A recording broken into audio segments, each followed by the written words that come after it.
Good morning everyone. Chapter है उषा और कवि हैं शमशेर बहादुर सिंह, 12th क्लास।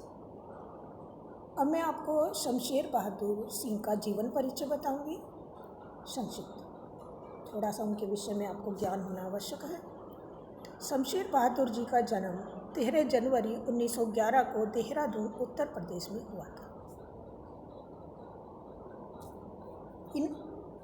इनकी जो प्रारंभिक शिक्षा है देहरादून में ही हुई। इन्होंने उच्च शिक्षा इलाहाबाद विश्वविद्यालय से प्राप्त की। इनकी चित्रकला में प्रारंभ से ही रुचि थी।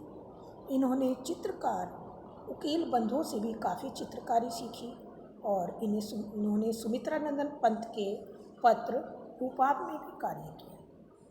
1977 ईस्वी में इन्होंने चुका भी हूँ मैं काव्य संग्रह पर इन्हें साहित्य अकादमी पुरस्कार से नवाजा गया और कबीर सम्मान से भी इन्हें पुरस्कृत किया गया। सन 1993 ईस्वी में दिल्ली में इनका देहांत हुआ। शमशेर बहादुर जी ने बहुत सारे काव्य संग्रह भी दिए हैं, जिनमें कुछ इस तरह है। चुका भी हूँ मैं नहीं, चुका भी हूँ नहीं, इतने पास अपने बात बोलेगी, काल तुम्हारे ओढ़ है भी। जो संपादन है उर्दू हिंदी कोश है। जो निबंध संग्रह है इनके दुआब और कहानी संग्रह प्लाट का मोर्चा। ठीक है। शमशेर बहादुर जी ने जो आपकी कविता है पोयम उषा माने प्रातः, अर्थात कि प्रातः काल के समय का जो उन्होंने वर्णन किया है वह बहुत ही सजीव है और कुछ ग्रामीण परिवेश का भी वर्णन किया है। जब हम प्रातः काल में सूर्य के उगने का जो दृश्य देखते हैं आकाश में, तो कैसा दिखाई देता है। इन्होंने बताया है कि सूर्य उदय से ठीक पहले जो हमारे प्रकृति में पल पल में जो परिवर्तन होते हैं उसका इन्होंने बहुत ही अच्छा शब्द चित्र खींचने की कोशिश की है। कवि जो भोर की आसमानी गति का धरती के हलचल भरे जीवन में से जो तुलना कर रहा है और सूर्योदय के साथ एक जीवंत परिवेश की भी कल्पना करता है, जो गांव की सुबह से जुड़ता हुआ, मतलब कि गांव के परिवेश से भी जुड़ता हुआ हमें दिखाई दे रहा है। जैसे राख से लिपा हुआ चौका, स्लेट की कालीना इत्यादि शब्दों का इन्होंने प्रयोग किया है।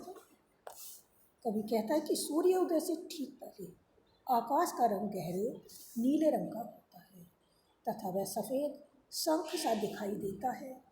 आकाश का रंग ऐसा लगता है मानो किसी गृहिणी ने राख से चौका लिप दिया है। सूर्य के ऊपर उठने पर लाली फैलती है तो ऐसा लगता है कि जैसे काली सिल्की को किसी ने धो दिया हो और उस पर जो लाल खड़िया है उस पर चाक मिलती है। ठीक है। नीले आकाश में सूर्य ऐसा लगता है मानो नीले जल में गोरी युवती का शरीर झिलमिला रहा हो। उन्होंने गोरी युवती की संज्ञा दी। सूर्य उदय होते ही उषा का यह जादुई प्रभाव समाप्त हो जाता है। ठीक है। जो सूर्य का वर्णन किया है इन्होंने वो अत्यंत ही मार्मिक वर्णन है। ठीक है। अब है आपका जो चैप्टर उषा। प्रात नभ था बहुत नीला शंख जैसे भोर का नभ, राख से लिपा हुआ चौका अभी गीला पड़ा, बहुत काली सिल जरा से लाल केसर से की जैसे धुल गई, स्लेट पर यह लाल खड़िया चाक मलती हुई, नील जल में या किसी की और झिलमिल देह जैसे हिल रही। ठीक। अब मैं आपको इसका अर्थ बताऊंगी। ठीक है। प्रात नभ था, प्रात नभ था, भोर माने सवेरा, प्रात माने प्रातः काल है, नभ माने आकाश और नीला माने नीला, चौका रसोई बनाने का स्थान, खाना बनाने वाला स्थान। ठीक है। कवि कहता है कि सुबह का आकाश ऐसा लगता है मानो नीला शंख हो, मानो नीला शंख हो। ठीक है। दूसरे शब्दों में हम यह भी कह सकते हैं कि इस समय आसमान शंख के समान गहरे नीले रंग का दिखाई दे रहा है। वह पवित्र दिखाई दे रहा है।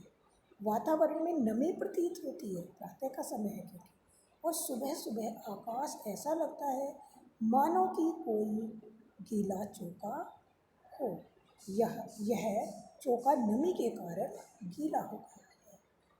जैसा कि मैंने पहले बताया, जो आकाश में जो काले छिटपुट छिटपुट बादल दिखाई देते हैं, उनको उसमें सिर पर लगे हुए चौके जैसा बताने की कोशिश की है कवि। ठीक है। फिर अब कवि प्रातःकाल का वर्णन करते हुए फिर कहता है कि सूर्य क्षितिज से ऊपर उठता है। ठीक है।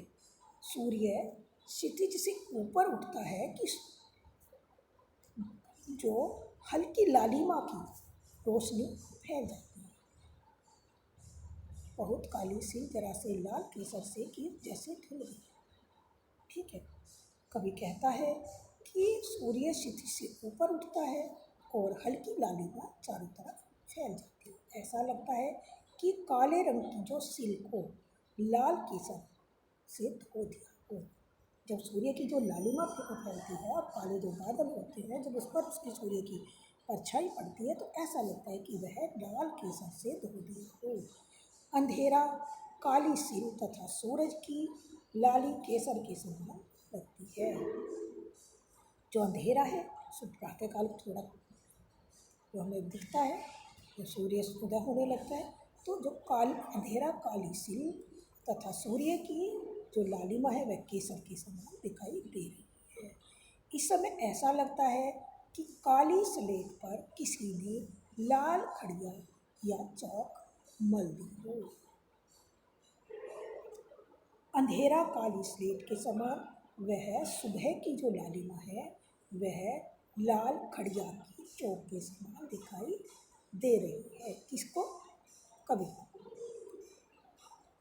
नील जल में या किसी को की गौर झिलमिल देह जैसे हिल रही। फिर कवि कहता है कि कवि ने भोर के पल पल के बदलते हुए दृश्य का सुंदर वर्णन किया है। वह कहता है कि सूर्य उदय के समय आकाश में गहरा नीला रंग छा गया है।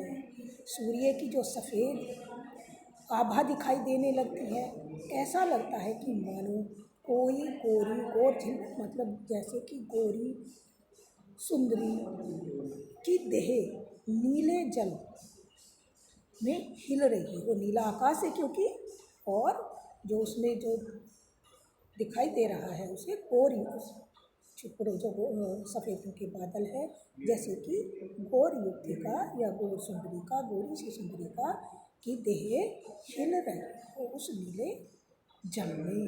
धीमी हवा व नमी के कारण सूर्य का प्रतिबिंब भी हिलता प्रतीत होता है, और जो क्योंकि हवा के कारण जो सूर्य का हमें प्रतिबिंब दिखाई दे रहा है वह भी हमें हिलता हुआ दिखाई देता है,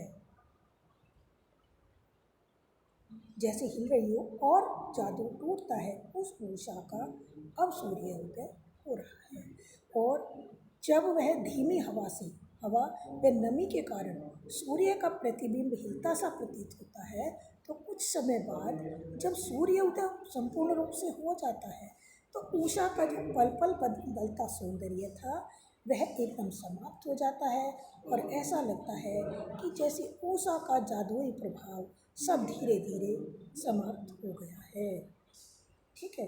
अब इसमें कवि ने उषा का जो सुंदर दृश्य बिंब प्रस्तुत किया है, ठीक है, वह एक अनूठा है और माधुर्य गुण का मिश्रण है। इसमें मधुरता है, नील जल दे रही हो में उत्प्रेक्षा अलंकार है, सरल भाषा का प्रयोग, मुक्ताक्षर।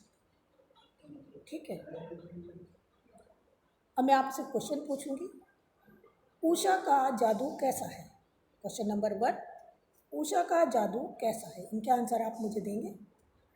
उषा का जादू टूटने का क्या तात्पर्य है। उषा का जादू कब टूटता है। ठीक है, थैंक यू बेटा।